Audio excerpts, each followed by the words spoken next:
Hello, I'm your host, Siena Abbott, and welcome to Riding into the Void with Siena, where all you have to do is get cozy and enjoy original short stories read to you. Without further ado, here's this week's episode. Enjoy! Hello, welcome to this week's episode. I'm so happy to be here. Outside, it's finally feeling like spring for real. It's looked like spring for a while. There's lots of flowers and the trees are beautiful. But now the weather is finally warming up a little bit. It's not so windy. It's been crazy windy, making it really cold. But now it's nice and warm, and I went outside today and I felt so good, even in quarantine. So I hope you're finding ways to find things that feel good during your quarantine and find relaxation. And I hope that this can also help with that relaxation. So for this week's story, I wanted to write something that was not dark. I wanted something light and just everyday, very believable. And so I had a really fun time writing this. I drew on some of my personal experience, and I hope that you enjoy this story as much as I enjoyed writing it, because I really did have a fun time. And at the end, I'm going to tell you a little bit about what my thinking was behind it, what it means. But for now, it's up to your interpretation, and I really hope you enjoy the story. It's a bit longer than some of the previous ones, so that's exciting. And let's just dive right in. This story is called An Empty Cafe. I stare out the window. The bell above the cafe's entrance hasn't rung its happy tune all day, and it's almost 3 p.m. Of course, the moody sky and spitting rain don't help business much, but I think somebody would still order a coffee or pastry to warm their spirits. I've redone my ponytail about 100 times, and I've been cleaning the same portion of the countertop with a rag for the past 5 minutes without realizing it. Rain, rain, go away, come again another day, I mutter. Put Your Head on My Shoulder is drifting out of the shop speakers for the 3rd time today. I sing along out of routine.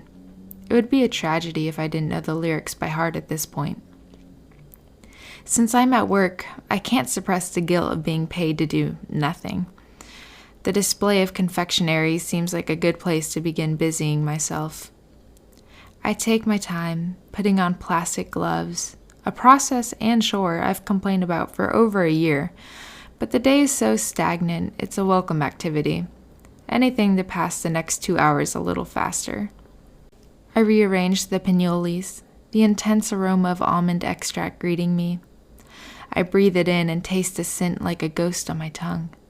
I pause and look around the room, as if there would be anyone. I grab one from the back of the tray and pop it in my mouth. All or nothing, baby. So soft, so chewy. Perks of an empty cafe. I dump out the drip coffee, steam rising as the amber liquid cascades into the sink. So maybe I don't need to make more, but the pitter-patter of coffee filling up the carafe and the strong scent of wonderful bean juice are simple pleasures of mine. Not having a piping hot mug of caffeine on a day like this is basically illegal. I begin the ritual of brewing some more. Water, grounds, filter, coffee maker, do your magic. That magic meant waiting, though. I lean against the counter, thinking of what I can do until it's ready. I go into the supplies closet and choose a wooden broom. I prefer plastic handle ones because of splinters, but there are none of that type in sight, and begin sweeping the main floor of the cafe. Dust scrambles up in the air. The back and forth motion soothes me like a mother rocking her child. I let my mind wander. My hips begin to sway, but only a little, as if it were a crime to groove. Benny and the Jets is playing its orchestrated chaos through the speakers. I have a promise I've made to Elton John that I will always sing that song. Humming at first, then whispering the words, and now belting it out. It just feels right. I'm no longer in a cafe I get paid minimum wage at. I'm on a dance floor in a universe where this moment plays on repeat forever and ever. The broom transforms from something to sweep with to a microphone and a dance partner all in one. Benny, Benny, Benny and the Jets, I scream. I'm twirling so fast the world is a record player and my apron even joins in the fun and puffs out like a parachute. The song is fading out and I drop the broom and put my hands on my knees and pant. Clap, clap, clap. The sound of applause. I always thought the clapping was at the beginning of the song. I look up and the world is melting around my dizzy self, but I straighten up. A young man stands in front of the register, propped up on his elbows as he applauds. Hi, this is, hi. How may I help you, I blab. Great way to slaughter the English language, I think. I rush to my spot behind the counter, slicking back my hair and redoing my ponytail for the 101th time. My cheeks are burning. Back to my cashier position, I settle my brain enough to try and form complete thoughts and regain enough of my composure to redeem myself. The man in front of me is wearing a black Belstaff coat, the type Benedict Cumberbatch rocks on Sherlock Holmes, but he shrugs it off and lays it across his forearm. He stands in front of me with a look of polite interest. I did not expect, the man begins, combing back stray, honey-colored hair from his forehead, to be attending a wonderful concert. I wish you'd teach me some of these moves you got. He wiggles his body to demonstrate. It'll cost you, I say, laughing louder than necessary. My nerves have broken through the atmosphere, but with deep breaths they're settling back down to earth. Worth it, he says. I shake my head. Pff.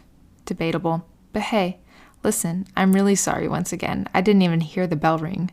I guess I was busy. The man ignores my apologies and peruses the selection of baked goods instead. He points, making sure to keep his fingerprints off the glass like a good citizen, a lesson I wish was taught in schools, to the Pignolis. What's that inside the cookie, he asked, looking up at me. Pine nuts. Sounds weird, I know, but I imitate a chef's kiss. Perfection. And the smell is to die for. If you think vanilla extract smells good, wait till you experience almond extract. I've always found it similar to the scent of maraschino cherries. Consider me sold. I'll take one of those. Or two. Okay, fine. 3. No. 1. And you're sure about that? I ask, raising my eyebrows. I am. And I'll take a mocha. Does the barista approve? I think a mocha is a very good choice. Not quite sure it complements the cookie, but I approve of both nonetheless. With tongs, I pluck up a pinoli and drop it into a paper sleeve. Here you go, sir, I say, handing him the bag. He takes it with a flourish. I'll make your mocha now. It'll only take a second. Caffeinated? That's the only answer, my dear. The coffee bar is behind the counter and holds the espresso machine. I always have to keep my back turned to customers while I make their drinks, which my awkward self doesn't mind. I rummage through the jar of espresso pods. To go? I ask without turning.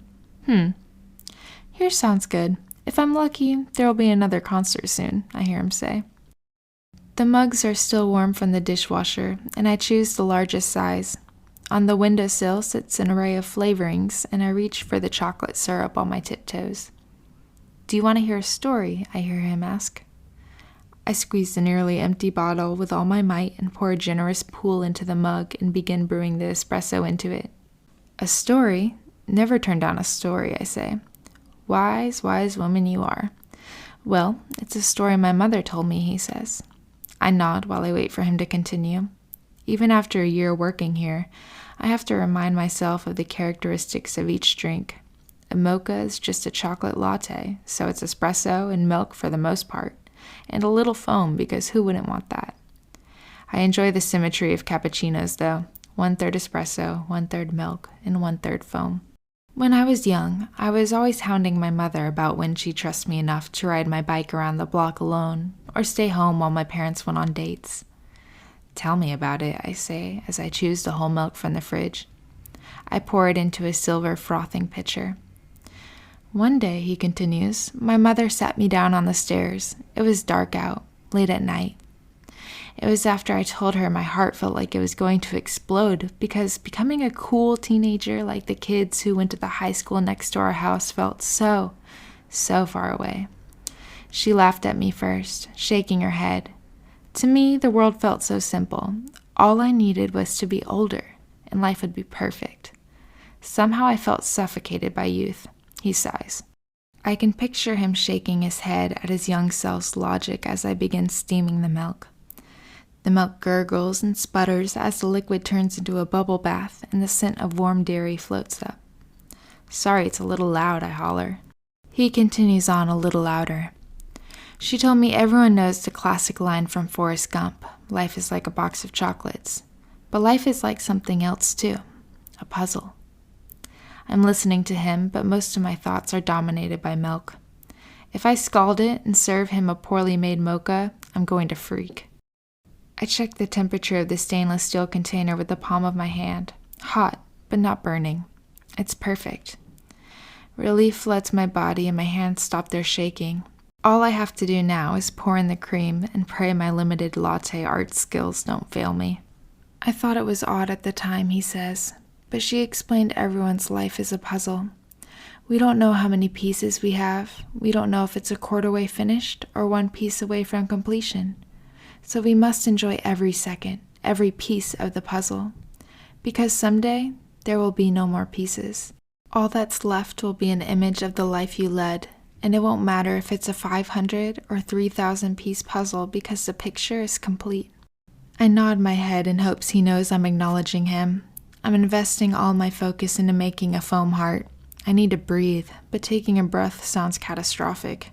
There's no more room left in the mug and I look at my work. It's a bit lopsided, but the heart shape is identifiable, and that's all I can ask for. A puzzle, huh, I say. I'll have to keep that in mind.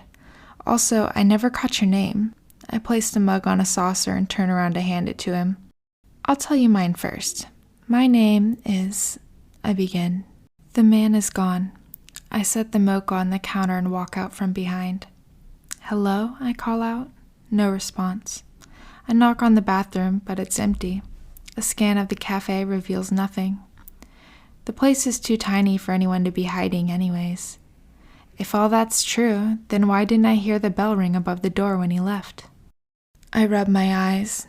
Did I just hallucinate? But no, there's a bite taken out of the pinoli on the counter, the mocha steaming right next to it. Outside, the rain continues. I take the unclaimed drink and sip it as I stare out the window. It would appear life is a puzzle in more ways than one.